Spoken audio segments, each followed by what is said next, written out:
Hey guys, how's it going? This is Pure Loop back here with another edition of the Real Wheel Deal.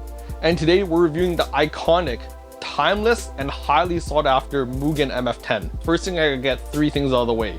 The very first thing is, you'll notice I'm not in our warehouse. I'm actually in my home warehouse or my home office. And you're probably looking around like, man, there's a lot of shit around here. How's this guy getting any work done? Second thing, you're gonna notice I kind of look like shit. I've had a haircut. I haven't shaved for a long time. I haven't even seen like a dumbbell for a while. We've been in quarantine. I don't know what week this is. I think it's like week 5 maybe, and it's due to COVID-19. So I debated like whether telling you guys that, because I don't know if that's what I want to discuss in the video. Maybe in the future someone's trying to look for a video of MF10 and they scroll through mine and they watch it, and the first thing I start talking about is COVID-19, and you're like, man, is that a good way to have your video that's got longevity in it? But then, you know, this is the Real Wheel Deal. Here we respect the real, and unfortunately COVID-19 is what's real right now. My third thing is, because I've been stuck at home, when you're not in routine, you're not doing things you normally love to do, you want to try and get back something that you really loved outside when you weren't stuck at home. Wheels and the business and going to car stuff, that was what was important to me. Fortunately, I don't have any wheels at home, except for my personal wheels. And this set is actually my personal set, which makes it different than every other video I've ever done before. But this is the first time I'm actually doing a video on a personal set of wheels I own. 3 ground rules first. First thing is, this is a discontinued wheel. So I know some guys comment like, can I get this? Can I get this? For this set, this is a wheel I can never get for you guys unless they repress them or something. Second thing you guys might ask is, will I sell this set? Unfortunately, I can't sell this set because as personal set, this is supposed to go on my S2000. The funny thing about that is, I currently don't own an S2000. I'm still on the hunt for one. So I review all the wheels unbiasedly. I review all the fitments unbiasedly. But since we have a little bit of my personal space here, I'm gonna let you guys know personally that like S2000 is one of my favorite vehicles, and I've been looking for one for probably way too long. You know, this is such a clean wheel. Honestly, I'll get cleaned up before we get into this. All right, guys, so I'm freshened up now. You know, big shout out to my wife who's been cutting my hair for quite a few years. They should learn how to do it so that I could save money, so that I wouldn't have to put any of our vehicles on replica wheels. So now we have it here, MF10. So first about history, you know, Mugen's really famous name, but actually Mugen was founded by the founder of Honda's son, who after participating in motorsports, he wanted to get into it. He started his own company, and that's where Mugen is derived from. So Donut Media has a great video that kind of goes into the history of how Mugen as a company was formed. And if we're talking about the wheel, what happened is at one point, one of their performance wheels that they issued was called the Mugen R&R, and there's no evidence to support this. But I look at the R&R, it's a 5-spoke design. The shape in the middle here, this hub, it kind of has like this organic flowing shape, you know, kind of like a jellyfish to me. Then when the MF8 and MF10 came out, they also adopted this style. So I would say the R&R kind of evolved into this wheel. So 1999, Mugen released catalogs, Honda Civic Type R EK9, Integra DC2 Type R. And those two catalogs had this wheel in it. So since 1999 till now, that's 20 years. So 20 years to have, you know, a wheel shape that's also this iconic, that kind of is what gives the MF10 its legendary status. Another thing that gives it its like unicorn status is also the short runs they've been doing on them. In 1999, they first started. I believe that 2005 was when they ended that first run. They've been repressed since then. Since 2008, 2009, I think they put one out. In 2017, they did another run, and that's what this set is from. This set was forged in the 2017 run. And if you're looking and you're trying to find a set, keep up to date. You know, there's always rumors. I think King Motorsports might be pressing them again. So keep your eyes open if you guys are, you know, trying to scout out a set of Mugen MF10. So about the naming of the wheel, what does MF10 mean? Well, MF10 stands for motherfucking 10. Okay, that's not really what it stands for. So Mugen, when they're doing motorsports, they were making lots of engines for many different tiers of racing that were winning lots of competition. Every time they made a motor, they designated it MF followed by a 3-digit number. So they had MF204, MF351. Those are some of the famous motors that Mugen has made that you could even check out in their museum. And when they made their flagship wheel, the MF10, they chose to use that designation. So it's actually Mugen Formula 10 for 10-spoke wheel, and the MF8, Mugen Formula 8 for 8-spoke. So when they chose to name such a wheel, you know, to such an important namesake, they were definitely trying to make something flagship. So all the MF10s are made by Raised Wheels in Japan, same format they make at Volk Racing, and when you look at it, it's pretty clear, you know?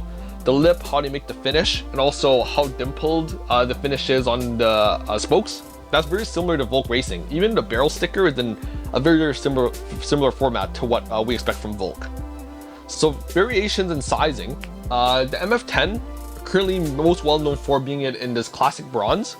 And actually the later run that they did in 2017, I heard the bronze is a bit darker. I've never had two side by side, but this is the 2017 run, so people are saying it's a bit darker. Another MF10 you might have seen is silver colored, so all silver. Another one is a mirror face finish, which has kind of been on and off. It's popped up here and there. I don't really have much information for that guy. And we have another one, this is MF10L. So MF10L, special set of MF10s get as light as possible. And those guys are all white with MF10L sticker on the barrel. And that thing was only available in 15x6 and 15x7 sizes, just for like a very high performance for those size of vehicles. The center caps here, we have a black center cap. Another center cap that I've noticed for the MF10 you might see is a blue one.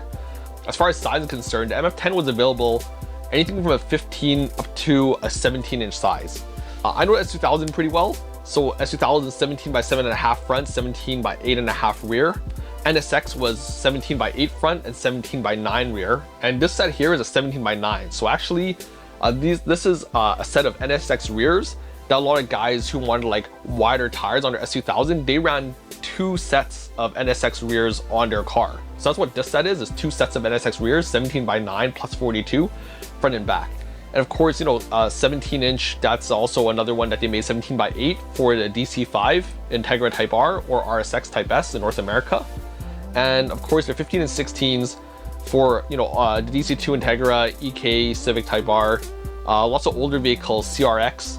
Those ones were using kind of the smaller sizes, and those are all the sizes they've ever done for Mugen MF10. So now I got you close up. We're gonna take a deep dive into the physical features of the wheel. Of course, right away, you know, it's a 10-spoke wheel. With a 10-spoke wheel, this is actually a 5 split spoke design, so that means all 10 aren't symmetrically even. These two, they're kind of set in pairs, and that kind of eludes your eye to knowing that it's an asymmetric wheel. Other thing I mentioned before was in the front here, it kind of has this weird jellyfish shape. I'm not really quite sure how to describe it, but there's a lot of deep cutting here to try and reduce weight. And they have the cuts also for the lug holes in the same fashion. So about this wheel, what you really need to know is these lug holes are really recessed in and they're quite narrow. So that's why if you're choosing a lug nut for the MF10, you don't want something really big in diameter that is kind of recessed in. If you want to show off your lug nuts, you need to get something that's quite long and also kind of skinnier so that your socket can actually get all the way down into there. Another thing with the front of this face here is the center cap. This is an official Mugen center cap. You see it kind of goes to a point, which is really unique. A lot of wheels, they kind of just have a flat or raised center cap. This goes to a point on the end. There's an Allen key screw that actually doesn't do anything at all. It's just a shape that they had here. And I'm not really quite sure why they had that design feature for that. Of course, with a Volk style forged wheel, we have a lot of pressings in the front for embossing. Here I have the name Mugen, forged, made in Japan. Very common things we see from the race factory. JWL VIA certification. Here I have 690 kilograms. 690 kilograms, that's the number to have pressed on the die when you do the forging. Another thing, hopefully you guys can see it in the camera, is that similar to other Volk wheels, they have kind of a dimpled effect for all of it in the front of the face. But in the barrel here, it's really smooth. It looks like it's been CNC machined. So it's got a different texture between the lip and the face. And that's pretty unique to this. And it's an anodized wheel. So that's why this finish is very hard to replicate if you're doing it aftermarket. Now I'm gonna change it to the side here. So on the side, you'll see that it has the big thick flanges, like I say, always for tire communication to the driver. Inside here has the inner flanges. This inner flange is good so that the tire can get held going back inwards as well. And a funny thing to notice is there's some dots here. And in the past, this is where they held the wheel for it to be anodized. That's why there's a little bit of color differences there. Now we're going to the back, and the back really shows you like what they've done to lighten this wheel to be their flagship wheel. Here it only has the 5 mounting points for the hub where it's just isolated. All here, there's nothing left here. They've cut all of it out. This reminds me of like the C28 of Volk, where really weight savings is like the king of the game for them. And inside here, the hub here, this is machined so much, just so much cut out of here. So that really reduces the weight by quite a lot. And of course, you'll notice there's like less stickers than a Volk wheel, but here I have the official Mugen sticker. Date 2017-03-22. So this was forged in 2017. This is 17 by 9 plus 42 5 by 114.3 in bronze with official Mugen sticker. And this is just your Japanese sticker for certification, VIA JWL. And that kind of concludes all the physical features of the wheel. So normally this is the part where I weigh off the wheel, but unfortunately because of the quarantine at home, all I have is this food scale. That's all I found in my house. If it goes over 10 pounds, it says error. And also because of the food scale, I don't really trust it for accuracy. So next best thing I can do is promise you guys that if I ever get this wheel in the shop, I'll put it on the shop scale, I'll overlay it in the video, add to the description below so you guys can see. So I think that concludes my video.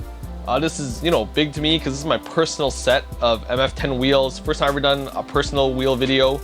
And hopefully you guys liked my home layout. If you guys want to see anything else and you guys liked how it was set up here, then maybe I'll review some other stuff because I don't have any wheels left in the house to review. And you know, whatever tough times you're going through during this quarantine, you know, I hope you guys are staying safe. I hope you guys are finding ways to stay active, you know, get a piece of yourself. And hopefully once it's all over, you know, we'll be all back out there on the roads, top down S2000 with my MF10s on there, okay? Sounds good. Thanks guys for watching, and hit subscribe, comment below. Let me know how you're feeling. Thank you.